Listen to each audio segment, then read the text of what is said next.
ಉಂಟು. ಕೊಂದವನನ್ನ ಮಾತಾಡಿಸಬೇಕು ಎನ್ನುವುದಕ್ಕಿಂತ ಮೊದಲು ಇದುವರೆಗೆ ನಾನು ಯಾವುದೇ ಪ್ರಶ್ನೆಯನ್ನು ಯಾರಲ್ಲಿ ಕೇಳುವುದಕ್ಕೆ ಹೋಗಲಿಲ್ಲ. ಯಾಕೆ ಕೇಳಲಿಲ್ಲ ಕೇಳಿದ್ರೆ, ಏನಾದ್ರೂ ಅವರಲ್ಲಿ ಪ್ರಶ್ನೆ ಕೇಳಿದ್ರೆ ಒಂದು ಪ್ರಶ್ನೆ ಉತ್ತರ ಕೊಟ್ಟರು, ಮತ್ತೊಂದು ಪ್ರಶ್ನೆಗೆ ಯಜಮಾನರನ್ನು ಕೇಳ್ಕೊಂಡೇ ಉತ್ತರ ಕೊಡ್ತೇನೆ ಅನ್ನೋರೇ ನಮಗೆ ಸಿಕ್ಕಿತ್ತು. ಈಗ ಬಂದವ ಯಜಮಾನನೇ ಅಂತಾದ್ರೆ ಉಳಿದವರನ್ನ ಮಾತಾಡಿಸಿದ ಹಾಗೆ, ಉಳಿದವರಲ್ಲಿ ಮಾತಾಡಿದ ಹಾಗೆ ಇವನಲ್ಲಿ ಮಾತಾಡುವುದಿಲ್ಲ. ಇವನಲ್ಲಿ ಮಾತಾಡಿಸಬೇಕು ಅಂತಾದ್ರೆ ರೂಢಿಗೊಪ್ಪುವ ಹಾಗೆ. ಹೇಗೆ ಗೊತ್ತಾ?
ಮೆಚ್ಚಿಕೊಂಡೆ, ಧನ್ಯತೆಯನ್ನ ಪಡೆದುಕೊಂಡೆ. ಕಾರಣ ಉಂಟು. ಅಯ್ಯ, ಲೋಕದಲ್ಲಿ ಬಹಳಷ್ಟು ಜನ ಅರ್ಜುನರು ಆಗಿ ಹೋಗಿದ್ದಾರೆ. ಆದ್ರೆ ಯಾರು ಸೃಷ್ಟಿಗೆ ಅರ್ಜುನರಾಗಲಿಲ್ಲ. ಕುಬೇರ ಪುತ್ರ ಯಮಳಾರ್ಜುನ, ಕೃತವೀರ್ಯ ಪುತ್ರ ಕಾರ್ತ್ಯವೀರ ಅರ್ಜುನ, ಇವರು ಯಾರು ಸೃಷ್ಟಿಗೆ ಅರ್ಜುನ ಅಲ್ಲ. ಸೃಷ್ಟಿಗೆ ಅರ್ಜುನ ಯಾರು ಕೇಳಿದರೆ ಪಾಂಡವರಲ್ಲಿ ಮಧ್ಯೆ ಪಾಂಡವಿ, ಅವನೇ ಪಾರ್ಥ, ಪ್ರತೇನಂದನ, ದಶರಾಮಾವಳಿ ಕುರಿತಾಗಿದ್ದನಾದವ ನೀನೇ. ಆದ್ರೆ ನಿನ್ನ ಕುರಿತಾಗಿ ನಾನು ಕೇಳಿದ್ದೇನೆ, ನಿನ್ನ ಕುರಿತಾಗಿ ಗೌರವವುಳ್ಳವನು. ಆದರೆ ಅರ್ಜುನನಷ್ಟು ಬೆಳೆಯಬೇಕು ಎನ್ನುವ ಹಂಬಲ ನನಗೆ. ನಿನ್ನ ಕೀರ್ತಿಯ ವಾರ್ತೆಯನ್ನು ತಿಳಿದವನ. ಪಾಂಡವರಲ್ಲಿ ಮಧ್ಯಮ ಯಾರು ಕೇಳಿದ್ರೆ ಅರ್ಜುನ, ದುರತಿ ದೃಪದನನ್ನ ಕಟ್ಟಿ ತಂದವ ಯಾರು ಕೇಳಿದ್ರು ಅರ್ಜುನ, ಪರಶುವನಿಂದ ಪಾಶುಪತವನ್ನು ಪಡೆದವ ಯಾರು ಕೇಳಿದ್ರು ಅರ್ಜುನ, ಪಾರ್ವತಿ ದೇವಿಯಿಂದ ಅಂಜನ ಶರವನ್ನು ಪಡೆದವ ಯಾರು ಕೇಳಿದ್ರು ಅರ್ಜುನ, ತಾಯಿ ಆಸೆಯನ್ನು ಈಡೇರಿಸಲಿಕ್ಕೆ ಬೇಕಾಗಿ ಗಜಗೌರಿ ವ್ರತವನ್ನು ಮಾಡಿದವ ಯಾರು ಕೇಳಿದ್ರು ಅರ್ಜುನ, ದೇವಲೋಕದಿಂದ ಭೂಮಿಯವರೆಗೆ, ಭೂಮಿಯಿಂದ ದಿವಿಯವರೆಗೆ ಬಾಣದ ಸೇತುವೆಯನ್ನು ಕಟ್ಟಿದವ ಯಾರು ಕೇಳಿದ್ರು ಅರ್ಜುನ, ದೇವಲೋಕದ ಐರಾವತವನ್ನು ಕರಗಿಳಿಸಿದವ ಯಾರು ಕೇಳಿದ್ರ ಅರ್ಜುನ, ದುರತಿ ದೃಪದನನ್ನು ಕಟ್ಟಿ ತಂದವ ಯಾರು ಕೇಳಿದ್ರು ಅರ್ಜುನ, ದ್ರೋಣಾಚಾರ್ಯರ ನೆಚ್ಚಿನ ಶಿಷ್ಯನ ಯಾರು ಕೇಳಿದ್ರ ಅರ್ಜುನ, ನರನಾಗಿ ಹುಟ್ಟುವುದರ ತನ್ಮೂಲಕವಾಗಿ ದೇವೇಂದ್ರನ ಅರ್ಧಸಿಂಹಾಸನವನ್ನು ಏರುವುದರ ಮೂಲಕ ನರನಾಗಿ ಇಂದ್ರನಾಗಿ ನರೇಂದ್ರನೆನ್ನುವ ತಲೆಗರ್ತನೆ ಪಡೆದವ ಯಾರು ಕೇಳಿದ್ರು ಅರ್ಜುನ. ಅರ್ಜುನ ಅರ್ಜುನ ನನ್ನ ಪರವಾಗಿ ಅಪಾರವಾದಂತಹ ಅನುಭವವನ್ನು ಹೊಂದಿರುವಂತಹ ವ್ಯಕ್ತಿ. ಸಂತೋಷ. ಖಂಡಿತ ಹಾ ನನಗೆ ಹಾ ನಿನ್ನ ಪ್ರತಿಬಿಂಬವನ್ನ ಹಾ ನನ್ನ ಚಿತ್ತಬತ್ತಿಯಲ್ಲಿ ಪ್ರತಿಷ್ಠಾಪಿಸಿ ನಿನ್ನ ಮೂರ್ತಿಯನ್ನ ಹ್ಮ್ ನನ್ನ ಮನಸ್ಸಿನಲ್ಲಿಟ್ಟು ಹ್ಮ್ ಆರಾಧಿಸಬೇಕು ಎನ್ನುವಷ್ಟು ದೊಡ್ಡ ಭಾವ ನಿನ್ನ ಕುರಿತಾಗಿ ಹೌದಿಲ್ಲ ಅರ್ಜುನ ಎನ್ನುವ ವ್ಯಕ್ತಿ ಆಳತ್ತರದ ವ್ಯಕ್ತಿ ಆದ್ರೆ ಹಾ ನಿನ್ನ ಎಡಗೈಯ ಮಚ್ಚೆಗೂ ಸರಿ ಇಲ್ಲದ ಯೋಗ್ಯತೆ ಯಾರ್ದು ಕೇಳಿದ್ರೆ ಸುಧಾಮನ ಯಾಕೆ ಹಾಗೆ ಅಷ್ಟು ಎತ್ತರವಾಗಿ ಬೆಳೆದು ನಿಂತವನಿದ್ದೀಯ ಹಾ ಸವ್ಯಸಾಚಿಯಾಗಿ ಹಾ ತ್ರಿಲೋಕ ವಿಜಯಿಯಾಗಿ ಹಾ ಶ್ರೀಕೃಷ್ಣ ಪರಮಾತ್ಮನ ಅತಿ ಹತ್ತಿರದ ಸಾಂಗತ್ಯವನ್ನ ಪಡೆದವನೇನಿದ್ದೀಯ ಮರದಲ್ಲಿ ಅಶ್ವತ್ಥ ಗೋವಿನಲ್ಲೇ ಕಪಿಲೆ ಪಾಂಡವಾಸ್ಮಿ ಧನಂಜಯ ಕೃಷ್ಣನ ಇರುವಿಕೆಯನ್ನು ತೋರ್ಪಡಿಸಿದ್ದಾನೆ ಪಾಂಡವರಲ್ಲಿ ಕೃಷ್ಣ ಯಾರು ಕೇಳಿದ್ರೆ ನಿನ್ನ 10 ಹೆಸರುಗಳಲ್ಲಿ ಕೃಷ್ಣ ಎನ್ನುವ ಒಂದು ಹೆಸರು ಉಂಟು ನೀನೆಷ್ಟು ಭಾಗ್ಯವಂತ ನೀನೆಷ್ಟು ಪುಣ್ಯವಂತ ನೀನೆಷ್ಟು ಸಾಧಕ ಎನ್ನುವುದನ್ನು ನಾನು ತಿಳಿದವ ನಾವು ನಿನ್ನ ವಿಚಾರವನ್ನು ಕಲೆ ಹಾಕ್ತಾ ನಮ್ಗೆ ಆಮೇಲೆ ತಿಳಿದದ್ದು ನಮ್ಮ ಈ ಚಂಪಕಾವತಿ ನಿಮ್ಮ ಹಸ್ತಿನಾವತಿಯ ಮಕ್ಕಳು ಆಡುವ ಅಂಗಳದಷ್ಟು ದೊಡ್ಡದಿಲ್ಲ ವ್ಯಾಪ್ತಿಯಲ್ಲಿ ಹಾಗಂತ ನಾವು ಒಂದು ದಿವಸ ಹಸ್ತಿನಾವತಿ ಬಿಟ್ಟು ಹೊರಗಡೆ ಹೋದವರೇ ಅಲ್ಲ ಚಂಪಕ ನಾಡನ್ನು ಬಿಟ್ಟು ಹೊರಗೆ ಹೋದವನಲ್ಲ ನೀನ್ ಹಾಗಲ್ಲ ಒಂದು ದಿವಸ ನಿಮ್ಮ ಮನೆಯಲ್ಲಿ ಇದ್ದವನೇ ಅಲ್ಲ ತ್ರಿಲೋಕ ಸಂಚಾರಿ ತ್ರಿಲೋಕ ವಿಜಯಿ ಹಾಗಾಗಿ ಸದಾ ತಿರುಗಾಟದಲ್ಲಿರುವವ ನೀನು ಸಗಣಿ ಹೊತ್ತವನಲ್ಲಿ ಸರಸ ಮಾಡುವುದಕ್ಕಿಂತ ಗಂಧ ಹೊತ್ತವನಲ್ಲಿ ಗುದ್ದಾಡುವುದು ಲೇಸು ಯಾಕೆ ನೀನು ಶ್ರೀಗಂಧದ ಮರದಂತಿದ್ದವ ನಿನ್ನ ಸಹವಾಸ ಮಾಡಬೇಕು ಅಂತಾದ್ರೆ ಈಗ ನಾನು ನಿನ್ನ ಸಹವಾಸ ಬೇಕು ಅಂತ ಬಯಸಿದ್ರೆ ಸುಧನ್ವನೊಬ್ಬ ಹೇಡಿ ಎನಿಸಿಕೊಳ್ಳುವುದಕ್ಕೆ ಸಾಧ್ಯ ಉಂಟು ಹೇಡಿ ಅಲ್ಲ ನಿನ್ನ ಪ್ರತಿಕೃತಿ ಒಂದು ಅರೆ ಕ್ಷಣದ ಮಟ್ಟಿಗಾದ್ರು ನಿನ್ನ ಪ್ರತಿಸ್ಪರ್ಧಿಯಾಗಿ ನಿಲ್ಲಬೇಕು ಎನ್ನುವಂತ ಆಸೆ ನನಗೆ ಸಂತೋಷ ಅಯ್ಯ ಈಗ ನಾನೇನು ಸುಧನ್ವ ಅಂತ ಹೇಳಿಕೊಳ್ಳಬಹುದು ನಾನು ಅಂತ ಸುಧನ್ವ ಅಲ್ಲ ನನಗಿಂತ ಪೂರ್ವದಲ್ಲೇ ಸುಧನ್ವನಾಗಿ ಬಹಳಷ್ಟು ಜನರ ಪ್ರೀತಿಗೆ ಗೌರವಕ್ಕೆ ಪಾತ್ರನಾಗಿ ಬಹಳ ರಂಗಸ್ಥಳವನ್ನು ಹೊಡಿಯಾರಿಸಿದ ಸುಧನ್ವ ನೀನು ಅಂತ ನಾನು ತಿಳಿದಿದ್ದೇನೆ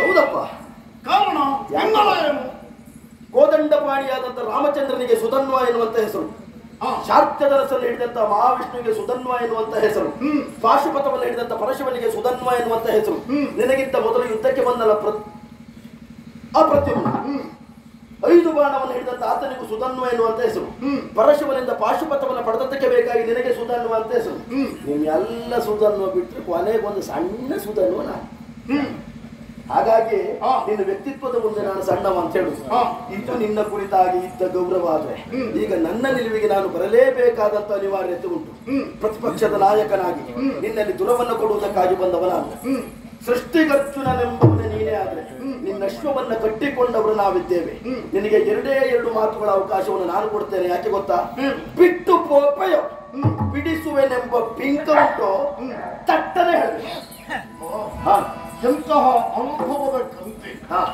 ಬಹಳಷ್ಟು ಮಾತಾಡಿದೆ ಅರ್ಥಪೂರ್ಣವಾದಂತಹ ಮಾತು ಯಾವುದೇ ಒಂದು ಮಾತನ್ನು ಆಕ್ಷೇಪಿಸುವ ಹಾಗಿಲ್ಲ ಹಾಗೆಯೇ ಕೊನೆಗೆ ಆಡಿದಂತಹ ಮಾತು ಬಿಟ್ಟು ಹೋಗ್ತೀಯೋ ಅಥವಾ ಬಿಡಿಸುವನೆಂಬ ಬಿಂಕವೋ ಇದು ಮಾತ್ರ ಹುಡುಗಾಟಿಕೆ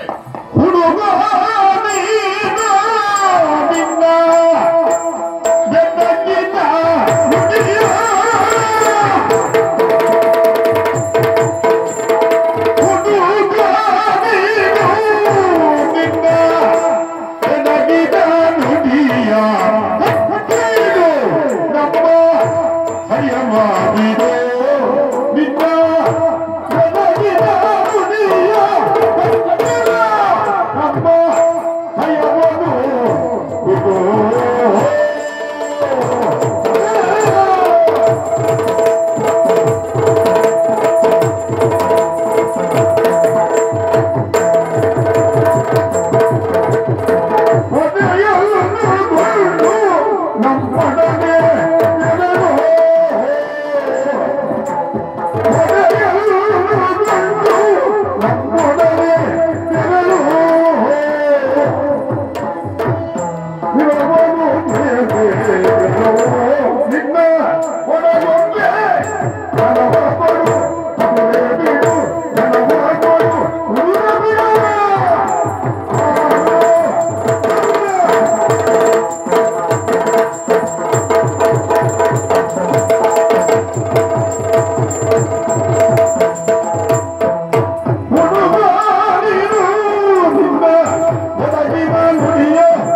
ಅನ್ನುವಂತಹ ಪಡೆ ಇದೆಯಲ್ಲ ಕಂಪನಿಯಲ್ಲಿ ಆ ನೀಲಧ್ವಜ ನಮ್ಮ ಹಿಂದೆ ಬಂದಿದ್ದಾನೆ. ಅಂತೆಯೇ ನಮ್ಮನ್ನ ಒಳಗೂಡ ಉಡಾನ ಬೆಲೆ ನಿನ್ನ